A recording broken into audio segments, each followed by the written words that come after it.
For my third trick tonight, I'm on a flight, you see. I started out with, what did I start out with?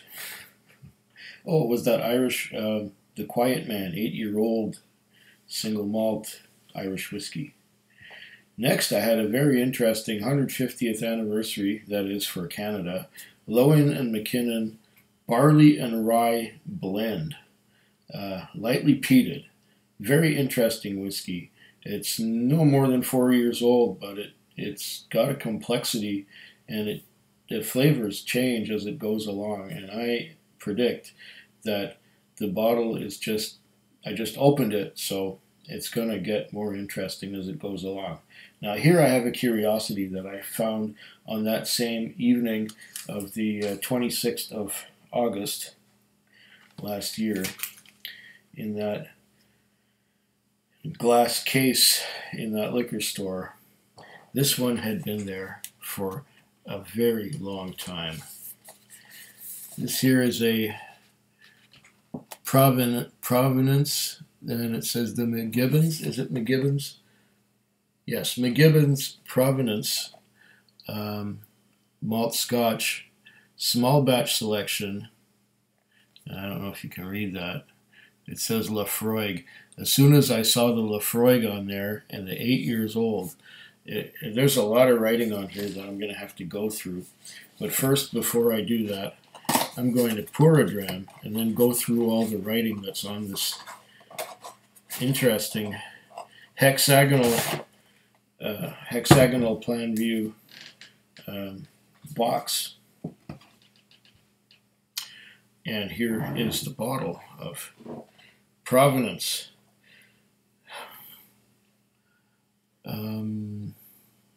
I don't know if that shows up very well, but it is. It's got gold writing on there. It says Spring Distillation Single Malt Scotch Whisky distilled in 2001 at Laphroaig Distillery, an Islay malt. And what else does it say here? It says a bunch of stuff. Okay, like a ferry engine room en route to Port Askaig, it carries big, oily, salty, ozony, and seafaring smells. Attractively barley sweet initially on the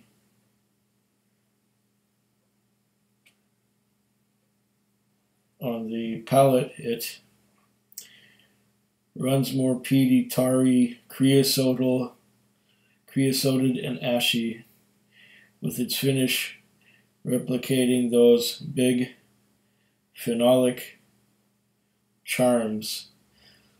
Distilled in spring 2001 and bottled in spring 2009, so it's 8 years old.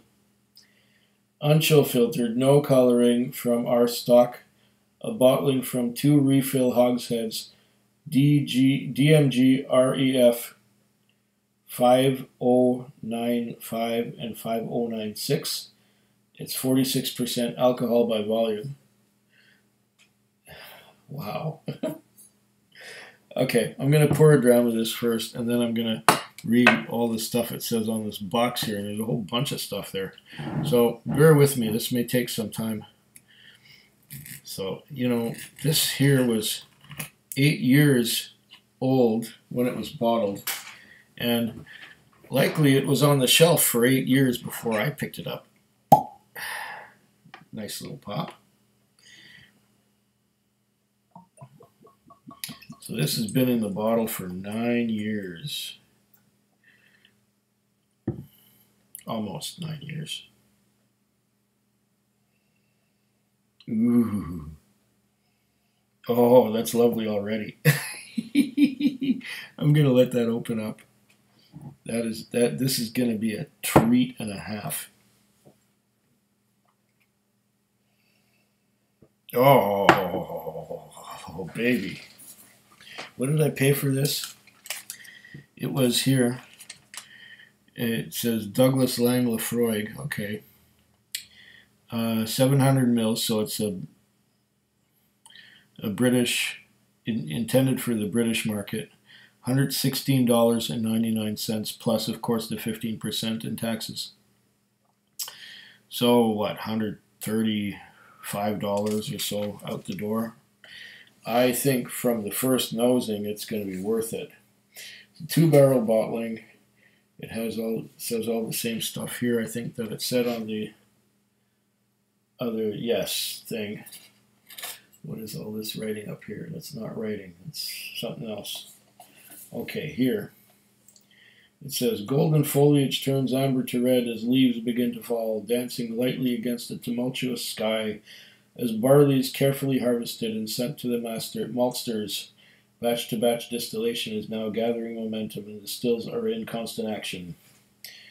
Nothing compares to the contrasting experience of crisp frosts, bracing winds, and freshly trodden snow, with the cozy, warm, and relaxing still room during the winter months. Soon, batch production will reach its peak.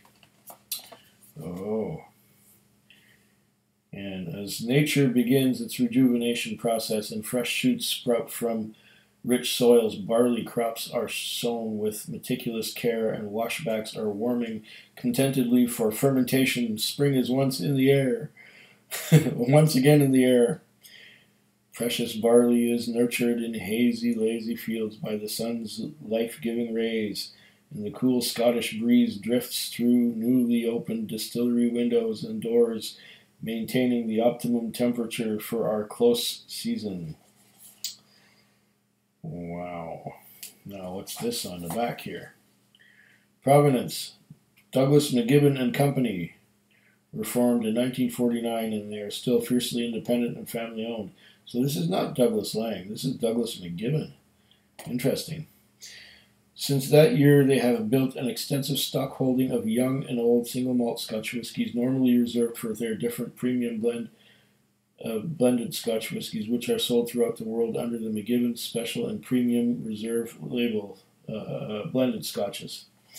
Oh, okay. Special and Premium, okay. The two owner-directors of the company are descendants of old Douglas McGibbon, who the family indicate had been in charge of the mash house at the long-closed distillery of Loch Hindal on the whiskey island of Islay. Lost at sea in the early 1900s, many of the McGibbons family can still be seen in the graveyard of the Round Kirk, Bowmore, all alas 6 feet under. In the traditional style, some say old-fashioned, Douglas McGibbon have chosen not to color and not to chill filter these malts. This allows the full quality of the nose, palate, finish to be enjoyed, preferably consumed in a leisurely, unhurried style, without ice or mixer, though of course water may be added to suit. Company Malt Master appreciates these fine single malts and has chalk-marked them and set them aside for bottling as the finest examples of the distiller's art. There's a link to the past and a guarantee of an excellent quality. Old Douglas's signature appears below. And it says Laphroaig, 8 years old, and a whole bunch of graphics and interesting box. There's a lot of cool stuff on here, and I've gone on for quite a while. You know, it's got these little what are they? Yeah, these little pictures with the captions on them, and yeah, these kind of things here. Fabulous. Well, I've had a sniff or two of this now that you know now that you've heard me talk about what it said about this whiskey. Anyways, there's the box.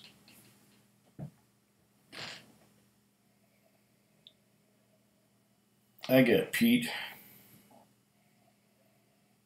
I get brine. I get a beautiful marriage of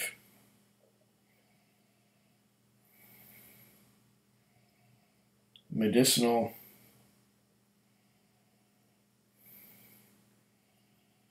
creosote tar, ash, as in ashes, creosote, tar.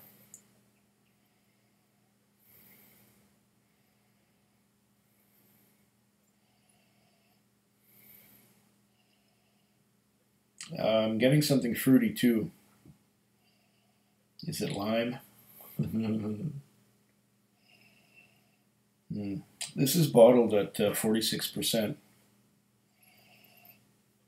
So I'd say that's probably right in the sweet spot, where a lot of Laphroaigs are bottled at 48%, which is also in the Goldilocks zone, really. But this one seems to have a lot more. This one seems to have a lot of rich peat going on. I predict already, without having it in my mouth, that the mouthfeel is going to be oily and slippery, just going by the nose. Oh, I could be sniffing this all evening. That is a beautiful nose. Yeah, there's a little bit of citrus underneath there. I think it's lime. It's like lime. No doubt about it.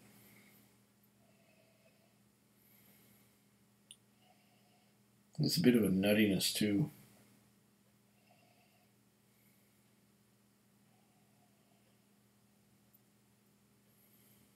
Beautiful nose.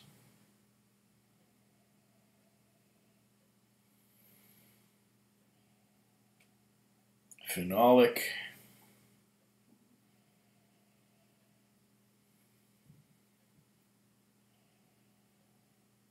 Oh, yeah. That was a beautiful Laphroaig.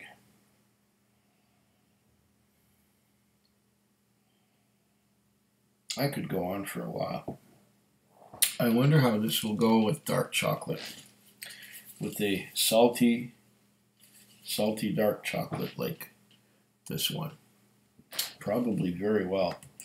But, oh, we got legs. We got legs, and they are moving slowly down the glass. Look at that. We have legs. So I predict not only will it be oily, it will be viscous. Oh, this is super.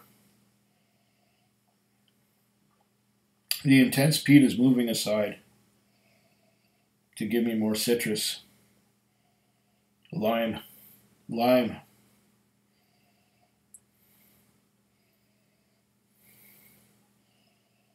Oh, yeah.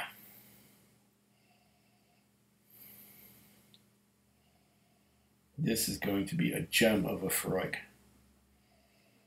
Let's taste it.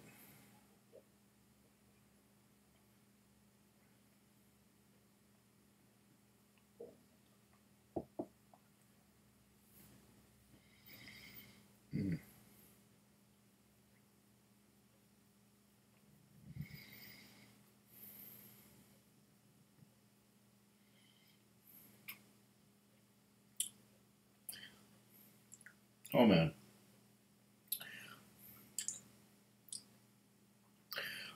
I was right. It's oily. It's viscous. It's limey. It's tarry. It's creosote. It's ash. Oh, yes.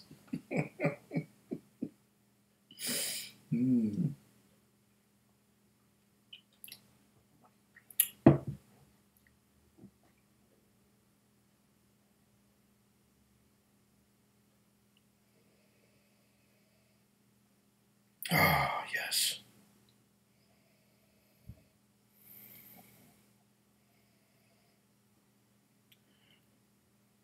Yes.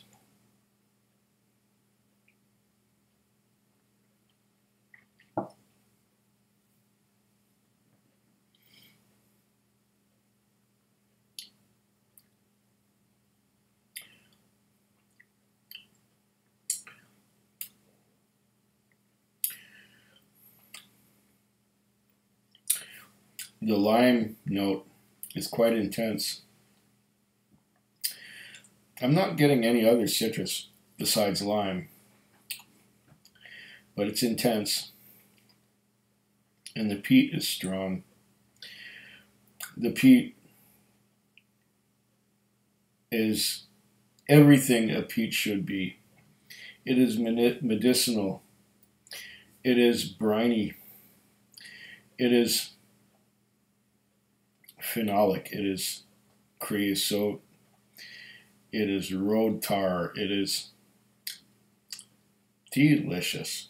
And most people would say that this stuff is terrible and gross and how can you possibly like it? But, you know, you develop a taste for these things. And once you've developed that taste, once you've acquired that taste, you can never go back.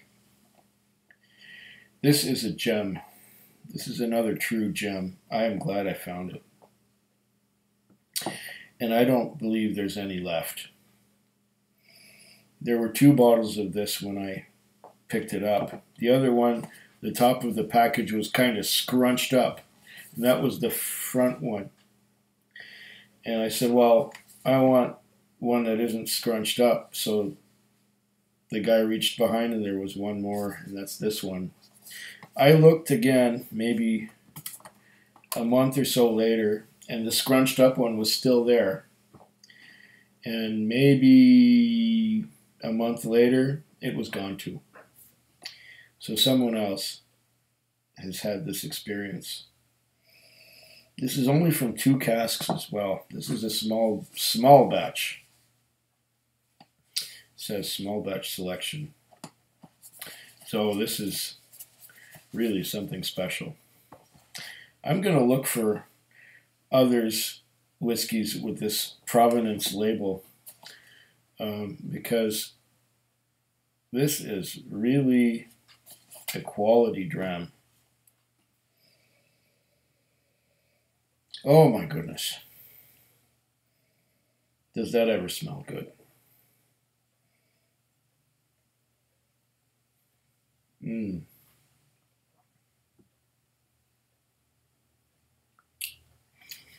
Viscous, oily, and alkaline at the same time. And then there's that hint of, not only hint, there's a big hit of lime. And then in the aftertaste, you get all the smoke and the phenol. There's something a little bit nutty in there too. And I can't place it. I don't know what kind of nut we're talking about, but wow. What a dram this is. Slanchava. Food Quig. Food Quig. Food Quig. Food Quig. Food Quig. Yeah.